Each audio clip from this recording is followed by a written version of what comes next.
Hi, this is the first of three parts of the theoretical knowledge and practical training package for the BGA cloud flying endorsement and also the SFCL Sailplane cloud flying rating. And this is the first part, the introduction. Our agenda, we're going to talk a little bit in the introduction about regulatory things. In part 2, we're going to look at the theoretical training package.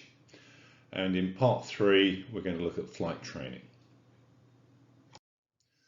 Under SFCL .215, which entered into law on the 14th of April 2014, when we were still in EASA, if you were going to fly a Part 21 sailplane, so that's what we used to call an EASA sailplane, or a powered sailplane, by which I mean a self-launcher or a sailplane with a sustainer, but I don't mean a TMG. If you want to fly one of those in cloud after 8th of December 2021, you're going to need this rating. It was adopted into UK law as part of SFCL after Brexit, and it's not required to fly a sailplane in IMC, that's instrument meteorological conditions, if you're still outside cloud. So within 1,000 feet vertically and 1,500 meters horizontally from cloud, so long as you don't actually enter. So you need it to fly in cloud, but you don't need it to fly close to cloud. And non-Part 21 sailplanes, there's no change from the current rules, which basically means you can fly in cloud with without any sort of license whatsoever. Now, all references to sailplanes in this presentation exclude TMGs. That's not what we're talking about. The BGA cloud flying endorsement actually gives you nothing that you don't already have. It's perfectly legal, though not sensible, to go flying in cloud without any sort of qualification whatsoever. But it was created to ease the transition to SFCL, and it's based on exactly the same requirements as the Sailplane cloud flying rating, and it's indeed devised by the same people. Nominally it's valid for 5 years, but come December it will die because we won't be on the BGA system anymore. But if you have this endorsement, then you can get a Sailplane cloud flying rating when you apply for an SPL, but if you already have an SPL, you can apply through the BGA to add the Sailplane cloud flying rating. So it's a really good mechanism for getting that rating, and in one or two important ways that we'll discuss, it's a little easier to get than the EASA qualification. So, what do we need to get the BGA endorsement? Well, a pilot needs a Bronze C and a cross-country endorsement and 30 hours pilot in command on sailplanes. And then either a PPL or higher qualification and an IMCR or instrument rating. So that's one of the PPL instrument qualifications or its military equivalent in the last 5 years. And if you have one of those things, then you can automatically be granted this rating.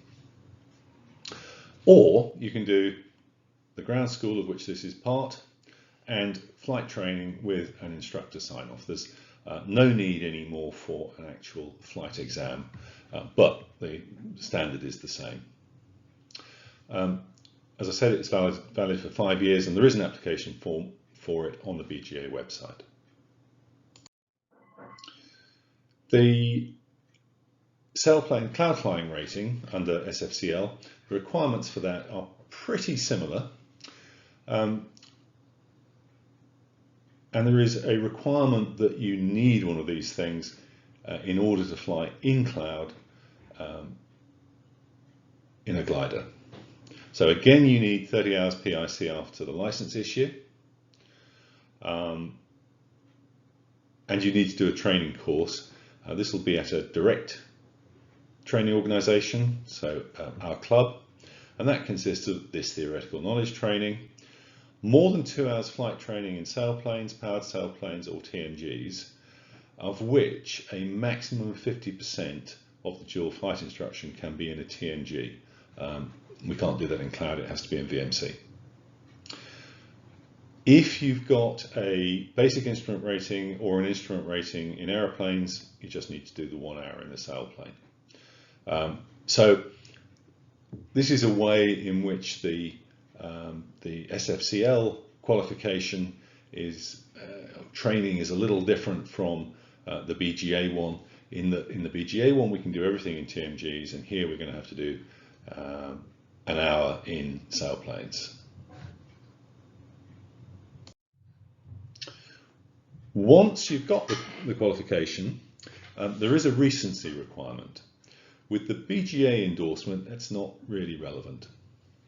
But with the Sailplane Cloud Flying rating, you can only exercise the privileges of it, that is flying cloud, if in the last 24 months you either have an hour of flight time or 5 flights as pilot in command exercising the privileges in Sailplane.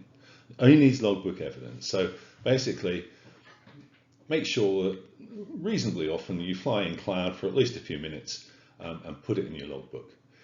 And 5 times over the last 2 years will maintain the recency that you need. If you have a current basic instrument rating or instrument rating on airplanes, you don't have to do that.